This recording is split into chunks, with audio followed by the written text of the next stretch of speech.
Bonjour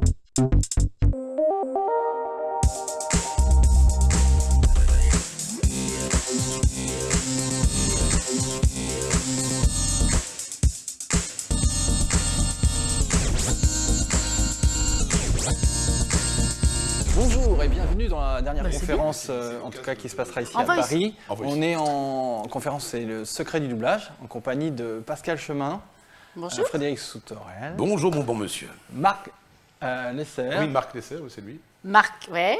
Et Pierre-Alain de Garrigue. Le Page. Bonjour tout le monde. Autrement dit, c'est Pascal et ses poilus cet après-midi. Pardon. Excuse-moi. C'est vrai. C'est pas faux. Oui. C'est pas faux. Et blanc. Ouais, et en Oui, plus, ouais. bon, il y a quelques adultes, ouais, c'est ça. Ouais. Alors le doublage, c'est pas un métier à part en soi, vous êtes d'abord et avant tout comédien. Absolument. Si je peux me permettre, et je pense que je peux parler au nom de mes camarades, quand je suis arrivé tout à l'heure, on m'a dit « Ah, vous êtes le doubleur ». Non, doubleur, ça n'existe pas. Enfin, ça existe, mais nous sommes les employés des doubleurs. Un doubleur, c'est une société qui fait du doublage. C'est la société qui permet d'enregistrer, mixer, machin, c'est qui sont en contact directement avec les clients. Et nous, on n'est pas doubleurs, on est comédiens. Comédiens qui pratiquons le doublage, entre autres. On a fait aussi beaucoup de théâtre, de cinéma, de télévision. Certains ont commencé très jeunes, très jeunes, enfants, aux enfants du spectacle. C'est ça. C'est bien. Ben oui, moi j'ai une histoire un peu particulière avec le doublage. J'ai commencé il y a très longtemps. C'était en 1900. Et il avait déjà 45 ans. Et j'étais à l'école des enfants du spectacle. C'est mon premier doublage, j'avais 7 ans. Ah oui, c'est un enfant de la balle. Eh, tu ne les fais pas. Ouais, C'est ouais. culte. Bon, après, moi, il y en a d'autres que je regardais à la Sauf télé le quand matin. j'étais plus jeune, moi. Ouais. Et Pierre-Alain aussi, ça doit faire un moment... Oui, mais moi, j'ai pas le même parcours, quoi. Parce qu'en fait, moi, je viens de la musique, en fait. Je suis musicien professionnel au départ. Je suis batteur. Et ensuite, j'ai été j'ai du batteur, quoi. Et ça a été absolument par hasard que je me suis retrouvé à faire une première séance il y a 35 ans. Simplement parce qu'il y avait, au Palais des Congrès, on faisait un enregistrement d'une chanteuse qui s'appelait Pauline Esther, qui chantait « Oui, je l'adore, tous les jours un peu plus fort ». Oh, Ah oui, oui. je me souviens de ça. Moi, j'ai diffusé en radio, ça. Et donc, en fait, et je faisais des chœurs, parce que je chantais beaucoup à l'époque aussi. Et voilà, puis pour la faire courte, il y a quelqu'un qui est rentré dans la salle et qui a dit « Il y a une séance de pub à côté ». Et voilà, on a un problème parce que le comédien n'arrive pas à rentrer une phrase qui doit rentrer en 8 secondes et il ne l'a fait qu'en 11 secondes. Et il est venu par hasard, sachant, demandant, et tous les mecs, ils ont dit, mais Pierre-Alain, il fait bien le con derrière les micros. Et moi, je dis, mais c'est quoi? Et ce gars-là, c'était Jacques Becker, c'était Jean Becker, le fils de Jacques Becker. Génial. Je fais très vite pour vous raconter, je me suis retrouvé devant un texte et j'ai fait, oh putain, c'est quoi ce truc? Ça n'existait pas encore, putain de Taras, ce genre de truc. Mais je l'ai quand même pensé. Et la phrase à dire, vous vous en rappelez, puisqu'on est tous un peu plus vieux que les autres, c'était la juste sèche de Justin Bridou. Et la phrase, c'était la juste sèche de Justin Bridou, une saucisse assèche sachant sécher, doit sécher sans s'assécher, la sèche juste sèche, la juste sèche de Justin qui, la juste sèche de Justin qui, la juste sèche de Justin Bridou. Bravo. Tu savais pas ça, Fredo? Oui, non, là, c'est... Et voilà, pour terminer, c'est parce que je me suis retrouvé là-dedans et parce que c'était un exercice rythmique qui m'allait bien dans ma formation de musicien que Jean Becker m'a pris, puis il m'a emmené sur plein de pubs ensuite et je suis devenu un petit peu plus que vous qui faites beaucoup de doublage. Je me suis retrouvé beaucoup dans une dynamique de publicité. Voilà. Mais en fait, c'est vrai que les gens ont souvent la sensation qu'on fait une chose exclusivement, mais quand tu es comédien ou artiste, tu passes par plein d'étapes en fait et tu fais plein de choses différentes dans ta vie. C'est certainement pour ça aussi qu'on choisit ces métiers. Moi, quand j'étais à l'école des enfants du spectacle, en fait, j'étais au conservatoire. J'étais comme toi, je faisais de la musique surtout. Et puis je me suis retrouvé en fait dans une troupe de théâtre avec que des enfants à l'époque. Et c'est comme ça que j'ai commencé. On se laisse un petit peu guider aussi par les hasards, mais en règle générale, tous, on a fait beaucoup d'activités différentes, artistiques. Oui, toi, parce Pascal que le doublage, ça n'est qu'une une des voies possibles du comédien. Il y a le théâtre, il y a l'image, et dans la voix, il y a effectivement, comme disait le Page, plus la pub, après il y a plus le jeu vidéo, plus le doublage live, etc. Donc chaque fois, c'est quand même assez vaste.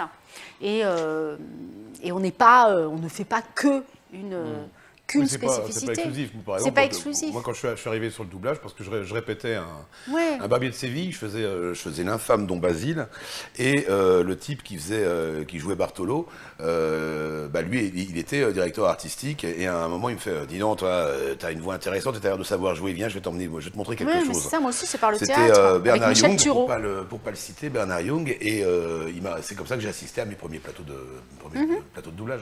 Oui, moi aussi, c'est par le théâtre. Mais c'est pas le théâtre. Mais c'est vrai que, par contre, tu as raison, Pascal, ce que les gens ne voient pas trop, c'est qu'il y a énormément, il y a un champ de possibilités quand on travaille sur la voix. Il y a un champ de possibilités qui n'est pas exactement, c'est pratiquement le même travail, mais c'est pas exactement le même travail parce que la psychologie n'est pas la même. Je dis souvent que d'un côté gauche, il y a souvent les doublages de films, doublages de séries animées. Au milieu, je mettrais jeux vidéo et documentaires. Et à droite, je mettrais publicité et radio et télé, etc. Et pourquoi il y a une différence? Parce que à gauche, ce que j'appellerais ça quelque chose de très artistique. On est avec des comédiens en face de nous, on regarde les yeux, etc. J'appellerais ça du show business. Par contre, le parti droite, quand on fait de la pub, c'est plutôt du business show. C'est-à-dire que il faut aussi gérer des clients qui sont pas exactement les mêmes Par exemple, si on fait le nouvel Harry Potter, on a le temps de faire notre ratatouille ensemble, quoi. C'est un rapport d'artiste à artiste, chef de plateau à comédien. Quand tu fais de la pub, c'est un rapport beaucoup d'agence à client et donc c'est des psychologies légèrement différentes. C'est pour ça qu'il y a un panel de travail différent. Et puis il y en a encore d'autres. Il y a le livre audio. Voilà, il y a le livre audio, les spots, les promos, c'est encore différent de la pub. L'habillage, il y a plein de facettes dans le doublage. Effectivement, comment vous allez aborder par exemple un tournage, c'est-à-dire sur un film vous allez doubler un personnage. Est-ce que vous vous inspirez du personnage? Est-ce que vous inspiré de l'acteur? Est-ce que c'est toute l'histoire? Enfin, comment vous adaptez votre voix quand vous allez poser cette voix sur l'acteur en fait? Quel travail vous faites?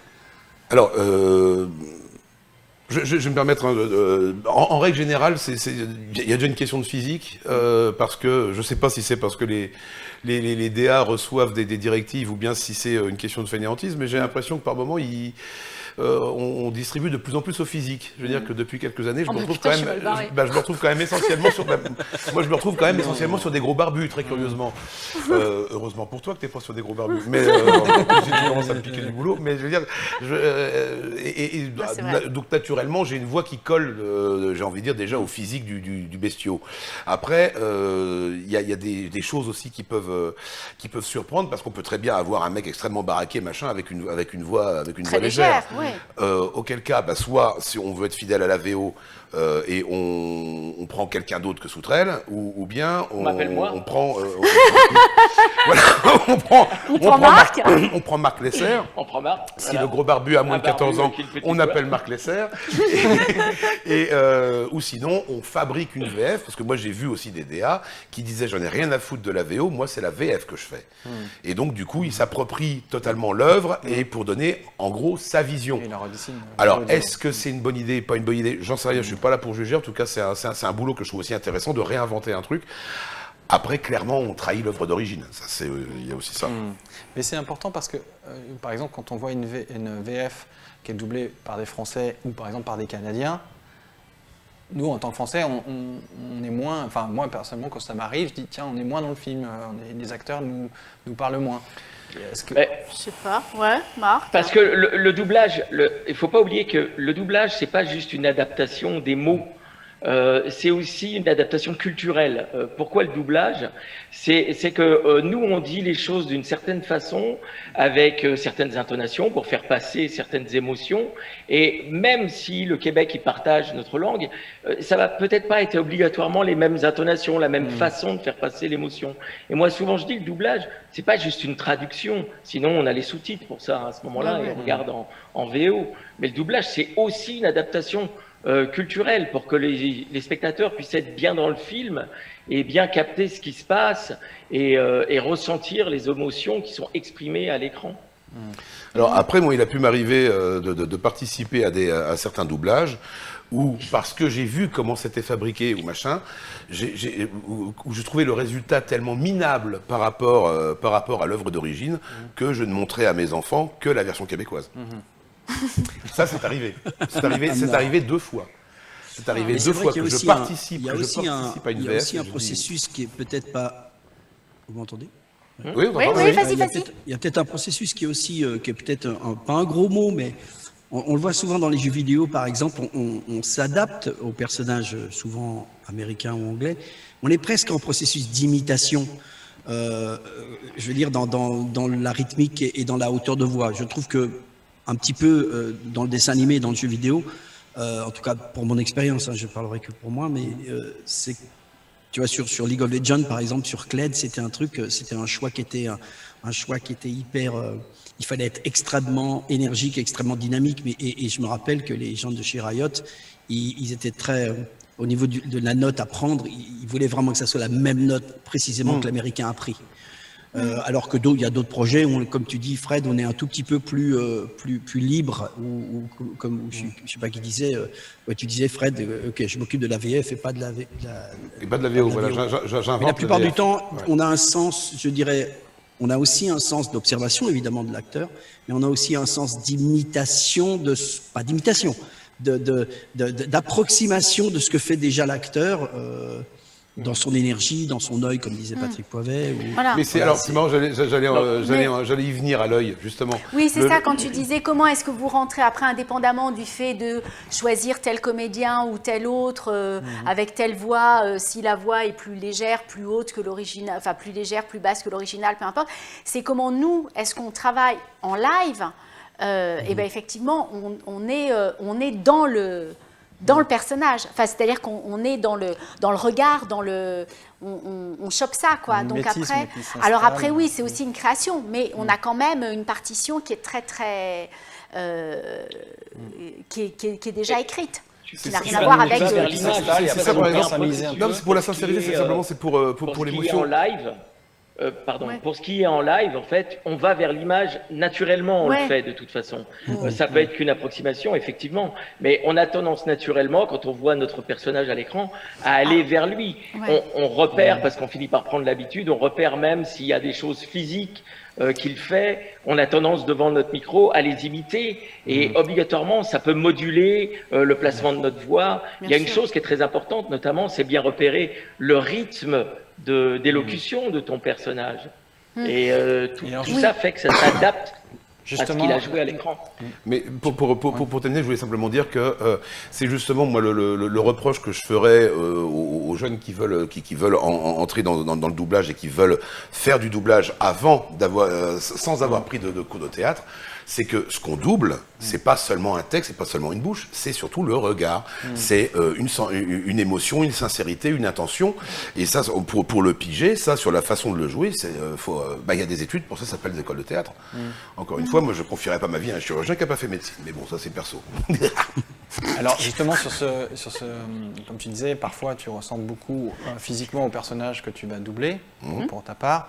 Est-ce que, justement, cette apparence, cette ressemblance, et ce jeu dans les mimiques et la carte des personnages joue et permet de parfois faire passer des approximations, voire des erreurs de position de bouche, etc. En gros, je veux dire, si tu devais doubler une femme, est-ce que ça marcherait aussi bien? C'est-à-dire avec ta voix, tu ferais une voix d'homme pour une femme, est-ce que ça fonctionnerait? Eh bien, figurez-vous, cher ami, que j'ai doublé une série qui s'appelait Charlotte. Ah mince, j'ai plus. Non, Charlotte, c'était ADA.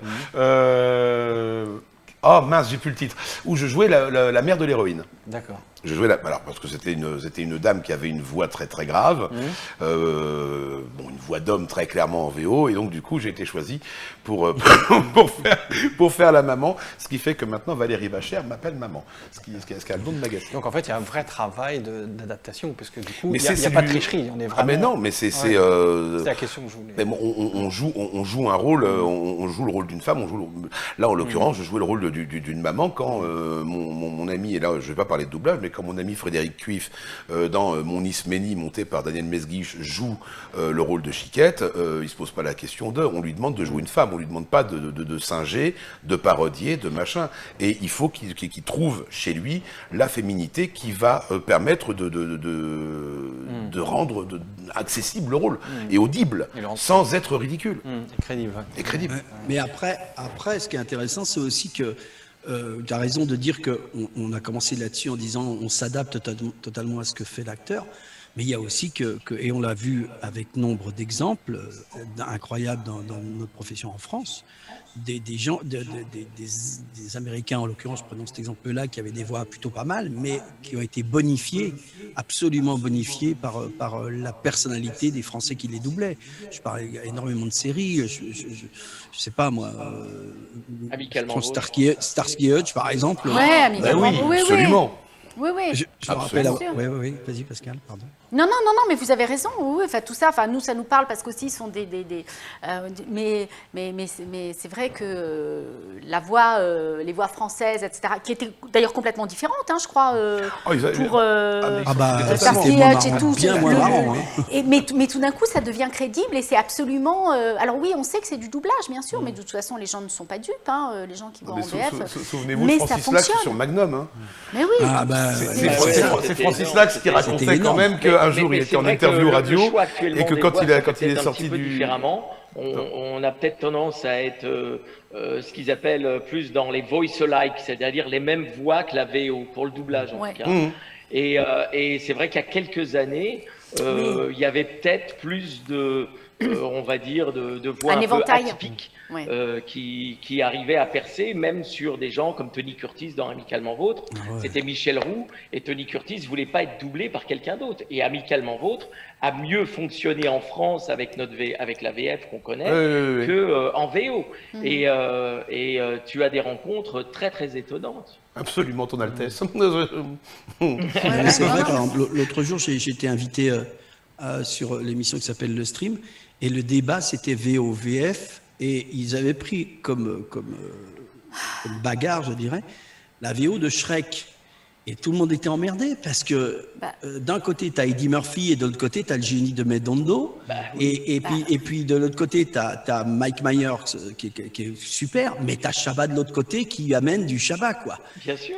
Et donc, tu vois, c'est même, à la limite, c'est entre choisir ton père et ta mère, quoi, quelque part. Oui, oui.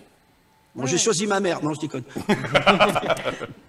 Non, mais après, c'est vrai que c'est une question de choix. Tu peux réinventer les choses en faisant du doublage, ou tu peux être le plus proche possible de la VO. Après, on est des acteurs, on est des artistes, on a quand même un petit peu d'ego, on aime bien se faire repérer, donc on aime bien recréer les choses. Enfin, moi, je préfère en tout cas qu'on m'appelle pour un rôle où je peux amener un petit quelque chose. Plutôt que d'être exactement comme la VO. Ça m'intéresse moins, honnêtement. Après, il y a aussi un truc, c'est que nous, on est tellement dedans, dans la tambouille et dans le mécanisme, que nous, on voit, on sait, on entend des choses. Mais je veux revenir une toute petite seconde, parce que je trouve ça tellement drôle, sur Francis Lax, sur Magnum, ça n'a tellement aucun rapport. Mais à partir du moment où tu es devant ta télé, tu regardes le truc, tu prends comme on te le donne, t'y crois. Et c'est Lax qui racontait donc qu'un jour, c'était à la sortie d'une interview radio, il est sorti du studio et il y avait un groupe de nanas absolument invraisemblables qui étaient là pour voir Tom Selleck. Ce qui fait que la voix et le physique de Tom Selleck étaient totalement associés. Et donc ils ont vu arriver le petit rouquin, le petit frisé, et ils ont fait Lax, il a aussi doublé, je pense, Harrison Ford. Deuxième Indiana Jones. T'imagines? Oui, ça n'a pas grand-chose à voir. C'est Richard. Justement. Oui, non, mais je veux dire, mais il y a eu Claude Bergeot. C'est ça, Claude Bergeot, Francis Lax et Richard. C'est fou, quoi. Richard se rapproche plus d'Harrison Ford, quand même. Oui, physiquement. Alors que, par exemple, en jeu vidéo, quand même, comme on n'a pas d'image, ou très peu, enfin maintenant il y a quand même de temps en temps, on commence à avoir des cinématiques, mais il y a 15 ans il n'y en avait pas, ou il y a 20 ans. On a juste une voix qu'on entend dans notre casque, qui est la voix originale. Après, on a été choisi pour jouer. Et là, sur quoi est-ce qu'on s'appuie? Donc, ça n'est pas du tout le même mécanisme de travail. Pour le jeu vidéo, entre le jeu vidéo et le live. Pour le jeu vidéo, oui, là, il faut avoir beaucoup d'imagination. L'imitation, il est plus marqué peut-être dans le jeu vidéo, quand même, un peu. D'imitation? Moi, par rapport à mon expérience, je trouve que dans le jeu vidéo, on est beaucoup plus, comme on n'a pas l'image, on est beaucoup plus à l'oreille, dans l'écoute. Donc, il est clair qu'on va aller plus vers de l'imitation, alors que quand on a l'image, on a notre truc de comédien live, je dirais, qui se met en route, et on a une tendance à aller plus vraiment vers les yeux, vers l'image. Moi, je sais pas si c'est... Moi, je trouve qu'il y a plus de liberté dans le jeu vidéo. Oui, peut-être, je sais pas. Je pense que ça dépend des projets. Ouais, j'ai l'impression d'être dans ma bulle et de... Alors, évidemment, il y a la voix, il y a ce qu'il y a à jouer, etc., la situation en temps de guerre, machin, enfin bon, ça. Mais je trouve que comme on ne s'appuie sur rien, il faut faire un... Enfin, moi, ça me demande un effort d'imagination pour arriver à me retrouver sous des bombes, etc., puisqu'il n'y a rien. Donc, ça se passe dans le studio avec rien autour. Oui, Alors, d'après ce que tu racontes, c'est en fait le doublage, c'est pas seulement une voix, c'est aussi, comme tu disais tout à l'heure, tu joues sur les expressions, et tu vas jusqu'à jouer avec le corps. Ah mais moi il y a un truc, c'est que j'arrive pas à comprendre. Il y a aucun jugement de ma part, parce que c'est vraiment une incompréhension. C'est quand j'arrive pour enregistrer un jeu vidéo et que je vois un tabouret. Ah oui. Mais je dis mais comment tu peux jouer assis? Bah oui, la colonne d'air et puis le... Bah oui, enfin je sais pas, moi, sur Kratos ou Barrett, je suis en permanence en mouvement. Je vois pas, et je vois pas je vois pas comment on peut réussir, ou alors faut être un truqueur absolument génial et réussir à faire croire en étant assis que tu es debout et que tu fais tout passer par la voix. Peut-être parce que je suis un éternel... Un piètre comédien ou un éternel débutant. Mais moi aussi, puisque moi je sais pas le faire. J'attends le moment où tous ces gens-là vont se rendre compte que je suis qu'une super chérie. 1-0, la balle au centre. Mais non, mais c'est pour moi aussi que je dis ça. Parce que moi, c'est vrai que je suis incapable de... 15-0. Non, mais je sais pas vous, comment vous enregistrez, par exemple. Padge, lui, c'est la tête en bas, je sais. C'est mes pieds qui parlent, moi, c'est mes pieds. D'accord, ok. Tu vois, chacun est différent. Non, mais quand on est avec Fred, on est ensemble, enfin c'est fini maintenant, mais on a été sur les Mystérieuses Cités d'Or, on est vraiment debout et on envoie quand même. On envoie du bois, ouais. Non, mais même s'il faut éviter les mouvements au micro pour des questions de bruit, de choses de technique, le corps est hyper important et on est toujours en train d'essayer de trouver des micro-mouvements qui vont nous aider à retrouver l'impulsion de ce qu'on entend ou de ce qu'on joue à l'écran. De toute façon, le truc qui est intéressant, c'est que pour répondre à Heidi, c'est que tout ça est un travail d'imagination, on est dans un travail de corps, mais on est dans le travail de l'artiste, c'est aussi un travail d'imaginaire. On alimente tout ce qu'on est en train de faire avec notre imaginaire à nous. Je vois quand, encore une fois, je prends l'exemple de Fred, quand il fait... c'est quoi, comment il s'appelle ton personnage sur les Mystérieuses Cités d'Or? Gaspard. Gaspard, là, pour le coup, on le fait à l'américaine dans le sens où on n'a pas de son, puisque c'est nous qui l'inventons, c'est une boîte française qui le fait. Mais c'est vrai que quand Fred le fait, Gaspard, là, tu mets tout, c'est vraiment toi, mais tu sens le travail d'imaginaire derrière. Martial, il nous dit, ou le réal, Jean-Luc François nous dit, ok, la situation est de telle façon, on a absolument aucune bande rythmo, on n'a rien. Et là, on est en live, et après, ils prendront le meilleur exercice imaginatif qu'on a pu livrer, et c'est à partir de ça qu'ils feront le dessin. Ils feront les images, ouais. Oui, là tu parles aussi de la création de voix. En fait, il faut bien expliquer qu'encore une fois, il y a plein de niveaux différents dans ce qu'on fait. Et quand tu fais un dessin animé qui est produit en France, souvent tu enregistres avant même que l'animation soit faite. Donc tu es tout seul devant ton micro, on t'a montré souvent un storyboard de ton personnage, tu joues les scènes comme on jouerait au théâtre, ou pour ceux qui ont fait, moi j'ai fait un peu de théâtre à la radio, j'adorais ça parce qu'on se retrouvait comme ça à jouer, et là on fait la même chose, et ensuite c'est animé, et puis on revient souvent faire une deuxième passe pour les rires, les expressions, les recaler des petites choses, mais là on est dans un processus complètement d'imaginaire, de création. Et ouais, moi j'aime bien. Et en même temps, disons-le, rappelons-le quand même les copains, quand on fait de la création de voix, c'est nous la VO. C'est ça.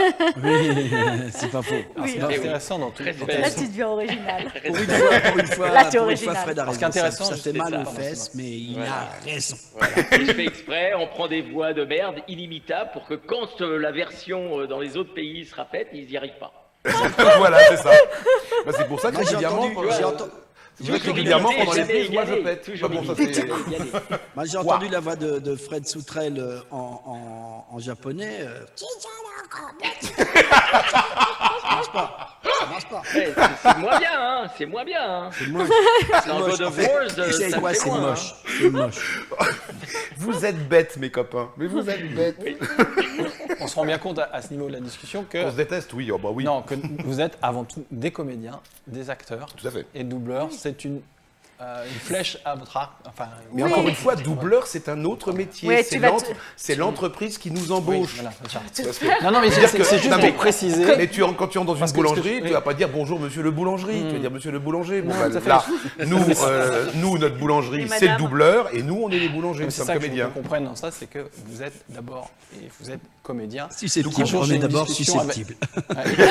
Non, mais attends, c'est comme on me disait, donc tu es docteur en médecine? Non, pas du tout, non, ça c'est un autre métier. En fait, c'est ce qui est intéressant. Il faut assister une fois à une séance d'enregistrement, et là, en règle générale, les gens comprennent très vite qu'on est en train de jouer la comédie. En fait, on joue la comédie. Jouer la comédie, c'est jouer la comédie. On est juste dans des situations éventuellement techniques différentes. On n'est pas, on met pas le même temps. Au doublage, il faut aller assez vite. Au théâtre, tu as un temps plus long pour pouvoir jouer, trouver ton rôle, etc. Mais jouer la comédie, c'est toujours jouer la comédie. Parce qu'il y a un point important dans la comédie, puisque comme je disais, moi j'avais posé la question à Jean Mokovitch, quand j'ai rencontré sur un tournage où il travaillait sur un fond vert, et je lui dis comment tu fais pour passer de liaisons dangereuses avec des décors de dingue à un fond vert? Est-ce que c'est pas difficile pour un acteur de jouer dans des décors qui n'existent pas? Il me dit mais au théâtre, des fois il n'y a pas de décor. Et vous le dites, vous êtes obligé de vous imaginer complètement l'espace dans lequel vous vous trouvez, notamment dans les jeux. Et ça, c'est de la comédie, c'est ce qu'on appelle le travail d'acteur. Mais absolument, mais au théâtre, tu vas voir une bascule lumière et paf, tu passes d'un extérieur rue à l'intérieur de la maison avec parce que à ce moment-là, le personnage il est rentré chez lui, machin, et on n'a pas de décor, soit pour une question de budget, soit pour une question de choix artistique. Je sais que par exemple, quand moi je mets en scène, je suis sur le principe de la boîte noire. Je laisse les gens imaginer. C'est vraiment c'est un principe. Je crois que le décor le plus audacieux que j'ai eu, c'était quand j'ai monté Voltaire en 2008 et que j'avais mis une caisse à patates avant Seine-Jardin qui servait tour à tour de podium, piédestal, de bancs, de chaises, de machin. C'est un truc qui servait, c'était un volume qui servait à tout. Et ce qui fait que les gens pouvaient imaginer un banc public. À un moment, il y en avait un qui montait dessus pour déclamer un truc, donc une estrade. Moi, je sais que moi, spectateur, j'aime être acteur de ce que je regarde. Donc je laisse aussi la possibilité aux spectateurs. Et puis sinon, il y en a qui vont voir qu'une caisse à patates bien utile, c'est tout. Mais par exemple, je vois le Tour du monde en 80 jours de Sébastien Zopardi. Oui. Il y a 3 planches et 2 machins, et on fait le tour du monde, quoi. Oui. Et on arrive à mais votre... là, oui. Et on arrive à un autre. C'est juste pour arriver. Oui, mais là, c'est un petit peu différent, parce que là, vous parlez de ce que ressentent les spectateurs. Puisque toi, là, tu es spectateur. Oui, mais c'est l'acting qui fait ça. Oui, c'est l'acting, bah, bien sûr. C'est pour ça, c'est pour venir à la partie, par exemple, vous faites des livres audio. Et les livres audio, en fait, avant de raconter une histoire, c'est la façon de la raconter qui va vous permettre aux spectateurs de plonger dans le truc. Savoir raconter une histoire, c'est savoir emmener aussi les gens. Le livre audio, c'est encore un autre exercice, parce que là, nous sommes les yeux de celui qui va écouter. C'est-à-dire que on lit vraiment. Là, c'est même plus joué. C'est à mi-chemin. Mais parce que il faut que la personne qui entende le CD ait l'impression de l'avoir lu. C'est pas d'avoir écouté une histoire, c'est d'avoir lu le livre. On peut pas. C'est un exercice, c'est particulier le livre audio. On ne peut pas incarner. Il faut que la personne puisse se mettre à la place de cette voix. Et donc, si c'est trop joué, etc., ça rebute aussi. C'est ça. Parce que la plupart du temps, tu as un livre, et si c'est pas une fiction audio, tu es donc tout seul, donc tu dois être le narrateur, tu dois être tous les personnages, mais tu dois être un peu comme un voice-over qui serait par-dessus une intention. C'est exactement ça. C'est exactement ça. Tu es la voix dans la tête du lecteur, ce qui est un petit peu différent. Il faut garder un petit peu de distance. Voilà, une petite distance, une petite incarnation, une petite distance. Donc c'est toujours. Et j'ai eu un énorme chagrin, moi, au début de l'été, parce j'ai passé des essais pour enregistrer une série de livres audio d'un auteur que j'adore. Je passe l'essai et dans le studio, tout le monde, de toute façon, Fred, ça va être toi, ça va être toi, ça va être toi. Et à un moment, il y a un changement éditorial d'enregistrement. Et le retour du client, ça a été que ma voix était trop caractéristique et que et sur l'instant, faut être banal, faut toujours être banal. Mais sur l'instant, je n'ai pas bien pris en me disant mais merde, je peux moduler, je suis comédien justement, donc je peux moduler, je peux voilà, donc c'est une série de livres que je n'enregistrerai pas parce que justement il y a trop de présence. Il trouvait qu'il y avait trop de présence dans les extraits que j'avais faits derrière le micro. Il faut au contraire. Alors là, pour le coup, tout à l'heure, tu parlais d'humilité, Padge. Là, faut vraiment se foutre son ego dans sa poche, parce qu'on est vraiment qu'un instrument à ce moment-là. On n'est qu'un instrument de connexion entre le livre et la personne qui va l'écouter, mais donc le lire avec les oreilles. C'est très bizarre comme truc. Oui, parce qu'il n'y a aucun moment dans la vie ou dans les films, etc., où quelqu'un raconte et place sa voix en disant « il sort dans la rue et tout à coup, il arrive ».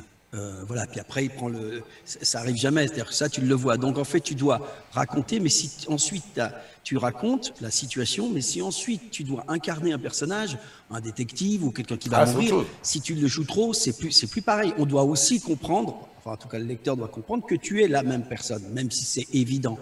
Tu peux pas faire ce qu'on fait Marco ou tout le monde, faire des voix différentes et qu'on se dise ah putain il y a tous les personnages. Non, c'est un lecteur qui fait tous les personnages. Et ça, faut qu'on le comprenne.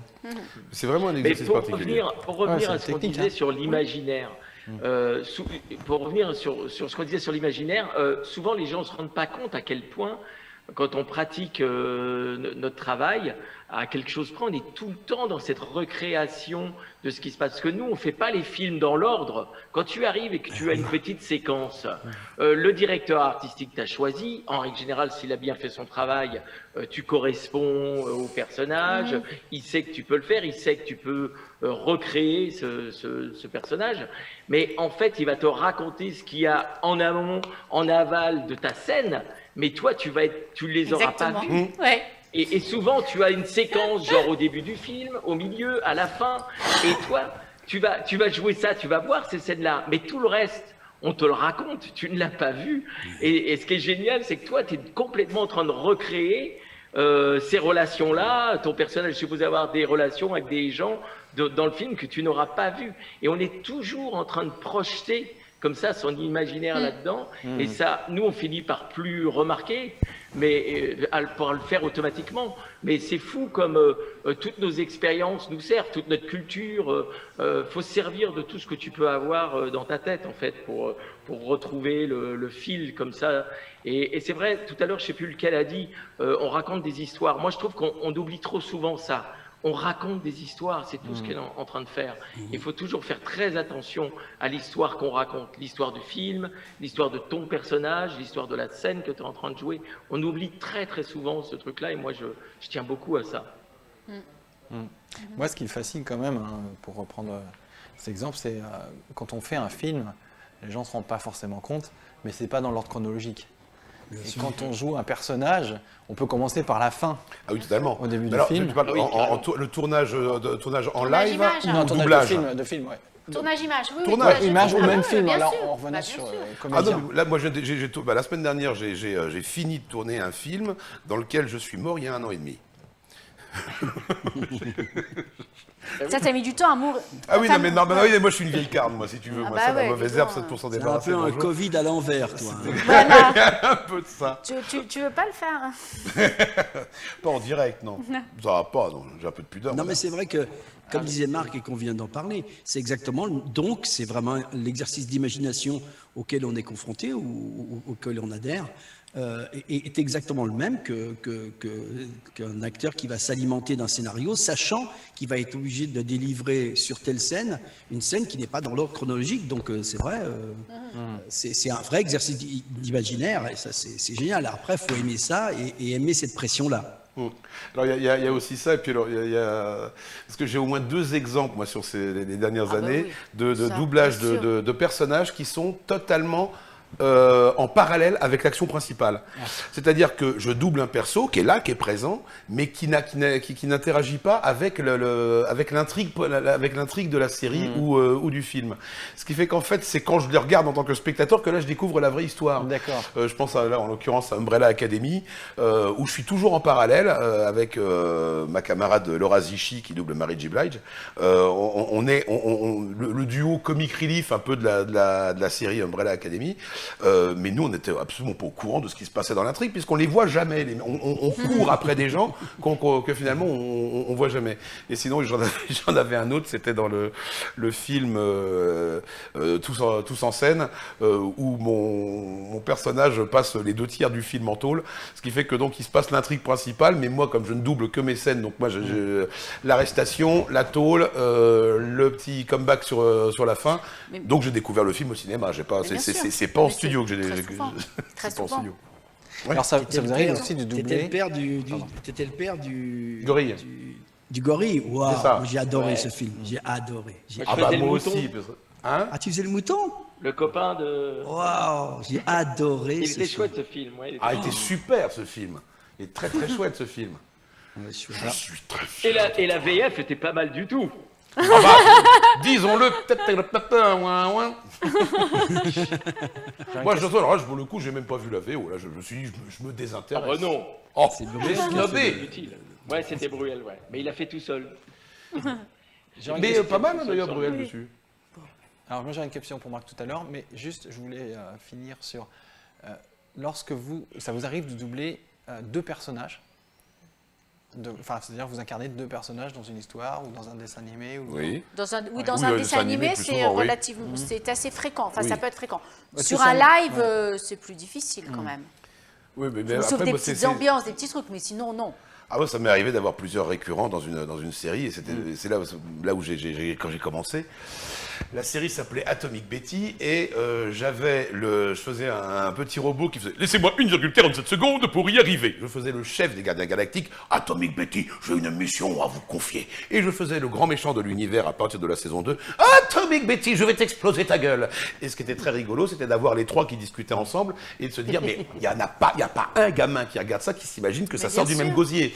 Parce que l'image et la voix, le support le support de l'image, un enfant. Il y a beaucoup de femmes qui font souvent pour de l'animé des voix de petits garçons.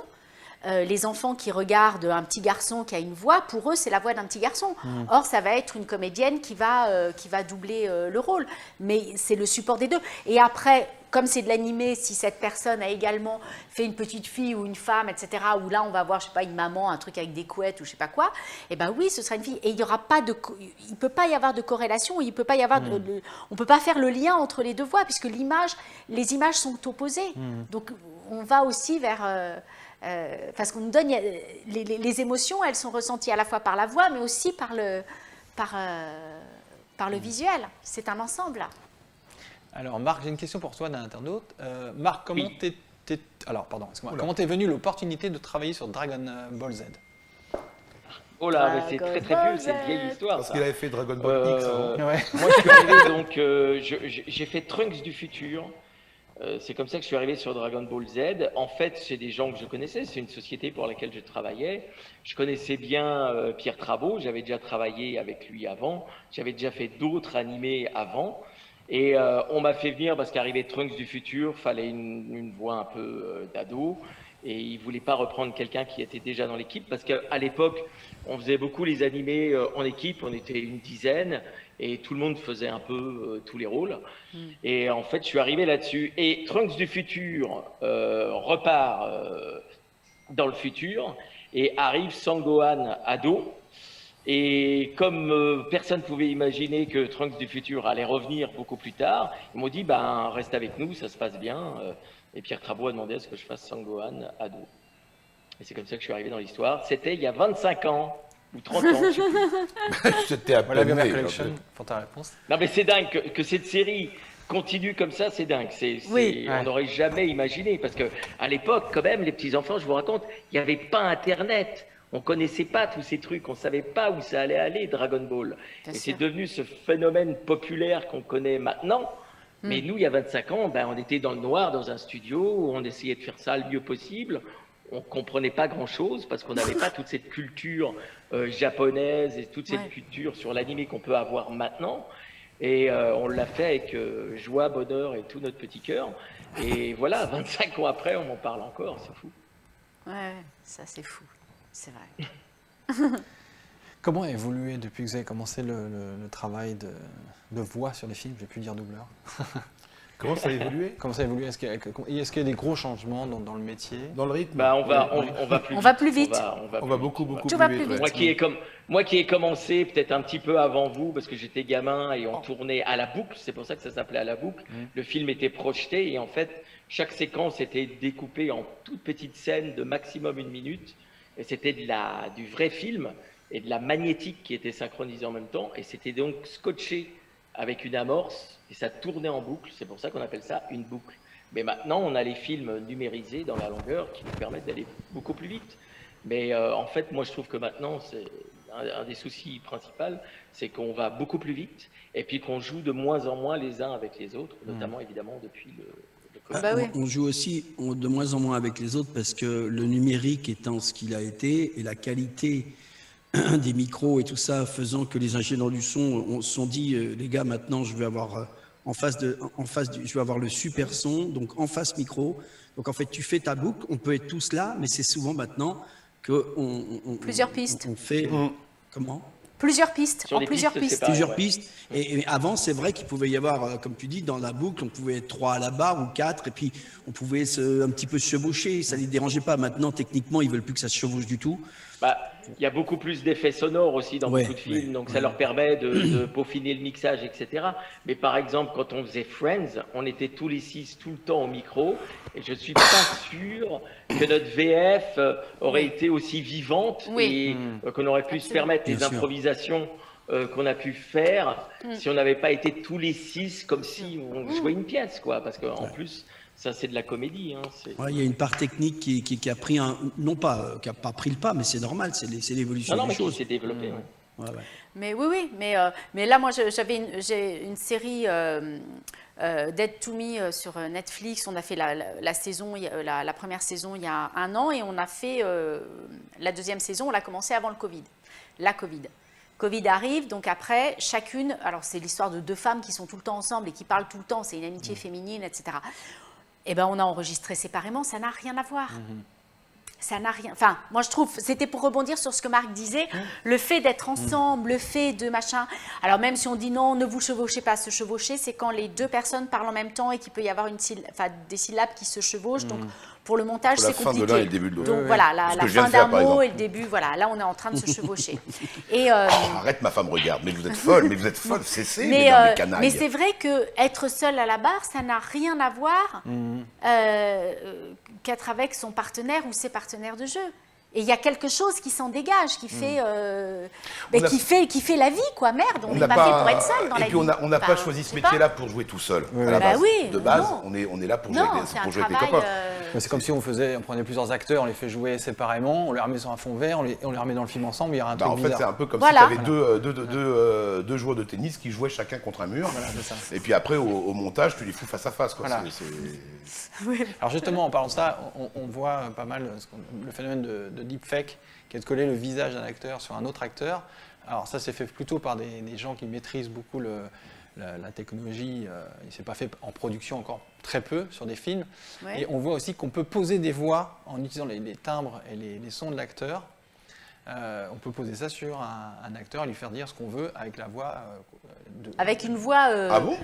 Avec une voix synthétique. Oui, c'est-à-dire qu'on peut. D'accord, mais moi je préfère le coton, j'aime pas le synthétique, donc voilà, c'est clair. Non, mais on peut prendre. Alors, c'est bon, voilà, quoi, ça va. Non, mais je comprends ce que je veux dire. Ce que je veux dire par là, c'est qu'on peut te prendre toi. Une voix qui va dire. Reprendre ta voix et te faire dire. Pascal, tu es quand même très très désagréable aujourd'hui. À ce moment-là, moi je me dis j'ai encore un peu de temps devant moi. Alors on a vraiment des rendus qui sont pas mal. Alors moi, je vous parle en tant qu'amateur. Peut-être en professionnel, vous allez avoir une différence énorme. Vous avez déjà... je ne suis pas au courant de ça, moi. Vous avez déjà... je me tourne vers vous parce que vous êtes... Vous êtes les vieux. Non, mais c'est un débat qui est en ce moment un peu qui fait peur à beaucoup de comédiens. Je parle de la pub, là, je vois beaucoup plus Moi, j'y crois. C'est pas que j'y crois pas. C'est-à-dire que je me place toujours aussi. Encore une fois, je reparle de la pub. Donc, ça veut dire qu'il y a un client qui est là. Quand tu es un client, que tu es Chanel, tu es Evian, tu es n'importe quoi, en tout cas, puis tu as de l'argent à dépenser parce que c'est ton produit. Tu vas pas faire de l'économie, une économie d'échelle de 300, 400, 500, 1000 euros ou 2000, je sais pas combien, pour pas prendre un vrai comédien qui va te traduire ce que tu veux exactement pour ton produit. Ça existe, oui, pour, par exemple, tu vas sur Internet et que ton frigo marche pas et que tu voudrais comprendre comment ça marche. Là, il y a des gens qui utilisent ce genre de choses. C'est plutôt de mieux en mieux fait, ça c'est sûr. Mais je pense que c'est pas... La technique va pouvoir rattraper ça. C'est à peu près sûr. Mais par contre, l'humain va jamais vouloir... sinon, moi, je vous conseille pour baiser aussi de prendre une poupée en plastique, hein, voilà, puis faites des gosses avec un mec en plastoc. Alors, ce qui se passe aujourd'hui... Non, mais c'est bon, ça va. Non, mais je vais... Alors, non, mais c'est vrai. Après, faites gaffe, les mecs, je suis à côté, me la fâchez pas, je suis à portée de Mais main. non, mais je suis pas fâchée, mais je trouve ça... Alors, ce qui se passe aujourd'hui, de toute façon... ce soit pas désagréable de trouver un système pour qu'un acteur VO, un grand acteur, tout d'un coup, il est dans toutes les langues, sa voix à lui, qu'on trouve un algorithme qui fasse que c'est sa voix à lui et qu'il peut parler dans toutes les langues. Pourquoi pas? Je pense qu'on n'en est pas là et qu'on en... de toute façon, techniquement, il se pose un... Ça serait curieux. Mais de toute façon, en admettant même que ça arrive et qu'on n'ait plus de doublage, il y a plein de choses à faire dans le domaine du jeu avec sa voix en dehors du doublage. Moi, je fais aussi de l'habillage télé. Je suis speakerine en fait sur MCM et c'est toi je pense maintenant que ça sera pas remplacé parce qu'il y a effectivement, comme dit Patch, cette touche humaine que les gens ont envie d'avoir pour personnaliser leurs produits, leur chaîne. Ouais, c'est le mot personnalisé, c'est l'humaniser de toute façon. Et encore une fois, c'est un truc économique parce que quelqu'un qui voudrait faire des économies là-dessus, c'est comme acheter un t-shirt, excusez-moi, un t-shirt chinois qui va décolorer dans les 4 secondes. T'as pas envie. De toute façon, je ne sais pas si c'est une voie, parce qu'actuellement, dans l'image, on arrive à avoir une perfection en termes de rendu, de mouvement, etc. Mais l'œil n'est jamais dupe. Et c'est un point qu'on n'arrive pas à comprendre. C'est malgré tous les efforts qu'on fait en termes de restitution, de mouvement, de visage, etc., l'œil se fait pas berner, enfin le cerveau se fait pas berner. Comme tu expliquais, pour l'instant. Oui, pour l'instant. Moi, il y a des trucs. Je crois que c'est dans la série. Il y a une série, d'ailleurs sur Netflix, qui s'appelle Love, Death and Robot ou un truc comme ça. Enfin, amour, robot et mort. Ce sont que des segments, des courts métrages ou des très très courts métrages d'animation. C'est exclusivement de l'animation. Il y en a un. Je me suis posé la question tout du long de savoir si c'était de l'animation ou du live. Oui, mais comme c'est un court-métrage, tu t'es posé très peu de temps la question. Le temps des 8 minutes, quoi. Non, mais sérieusement, c'est là où tu dis, mais eux, ils trichent. C'est pas de l'animation, ça. Si, non, c'est pas de... Si, c'est de l'animation. Honnêtement, je suis infoutu de répondre. Partant du principe que c'est un truc d'animation dans une catégorie animation, machin, je fais confiance et je dis, bon, c'est animé. T'as l'impression que c'est... Non, il y a des progrès vertigineux. Moi, ce qui était très rigolo, c'est quand ils ont commencé les trucs en 3D, c'était un 20 milieux sous les mers avec l'avatar de Richard Boringer. Ah oui, je me souviens de ça. Et quand je me souviens, c'était... Moi, j'étais encore à l'école de théâtre à ce moment-là. Et ils annonçaient la catastrophe, c'était l'apocalypse.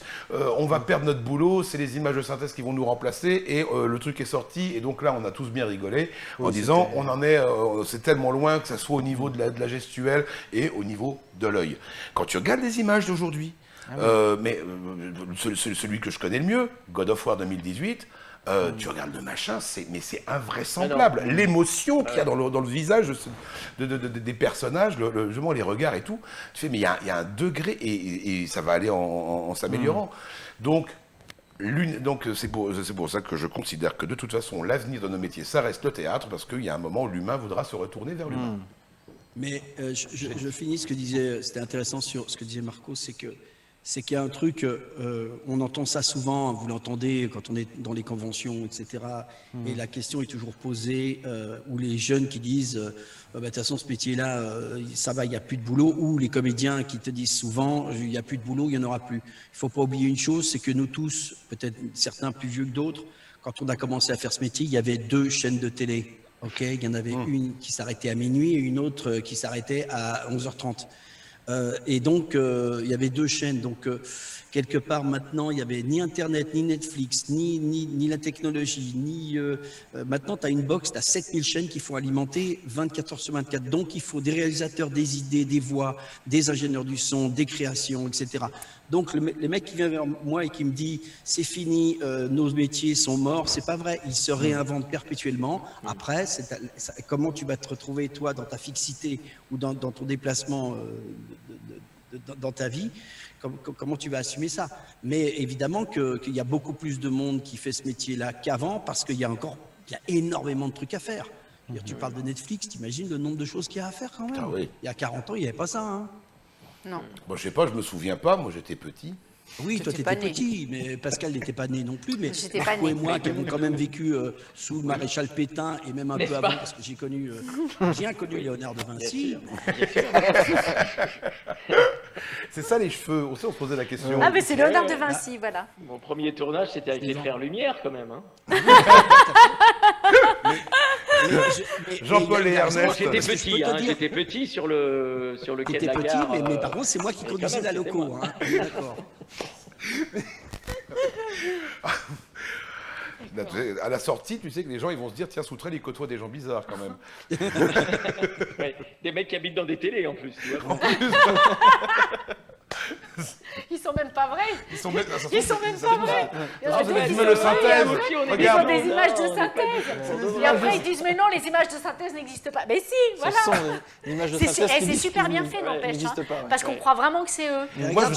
Regarde comme ça, je ressemble à Marc. Moi je les confonds. C'est le dessin du poil qui m'épate. C'est le dessin du poil. Non, mais on croit vraiment que c'est Marc Lesser et Lepage quand même. C'est hallucinant. Ouais, c'est ça. Alors que nous on sait qu'ils sont en train de boire le pastis. Et en vrai, on est des momies depuis très longtemps, nous. Est-ce que vous avez un petit mot pour la fin, parce qu'on arrive déjà à la fin de la conférence déjà, bah oui, c'était... Bah ouais, qu'est-ce qu'on est bavard. Eh ben, amusez-vous, fuck la Covid, amusez-vous, voilà. et voilà, Ne lâchez rien. amusez-vous, fuck, voilà. Voilà, alors Ne lâchez rien. sur ce sujet-là, j'ai assez envie de dire pas mieux que ma camarade. Voilà, Moi j'en profite pour faire un bisou à mon fils, à ma chérie à la maison. Et puis n'hésitez pas à vous abonner sur la célèbre chaîne YouTube Frédéric Souterelle où on cause de littérature en rigolant. Oui, c'est très bien. Merci. Ouais, c'est bien ce qu'il fait. C'est très bien. Vous me flattez, c'est bien. vous me flattez les copines. Non, mais Ils c'est arrachent vrai. la gueule, mais c'est bien ce qu'il fait. C'est très bien fait. Non, mais C'est très bien chouette. fait, c'est drôle, Voilà. les Et vieux puis, mots. peut-être que du coup, on se voit pour de vrai l'année prochaine, donc quand même. Bah, j'espère. Voilà, oui. Et on Oui, se c'est mettra ça. tout nu. Donc vous tenez 365 jours encore. Voilà, ça va être dur, je sais. Bah, merci de nous avoir invités surtout. Bah, pareil, merci. C'est cool de faire ça. Et merci entre à potes. toute l'équipe technique et à Eddy, parce que vous vous rendez pas compte, mais c'est quand même génial ce qu'il a réussi à faire, de tous nous brancher ensemble. Ouais. Ouais. Oui, oui. Bravo, bravo. C'est vraiment un plaisir. Et puis voilà, donc... Et ben, Mais merci. Et à l'année prochaine, en vrai, j'espère, Et bah avec devant une raclette. Avec joie. Ah bah ouais.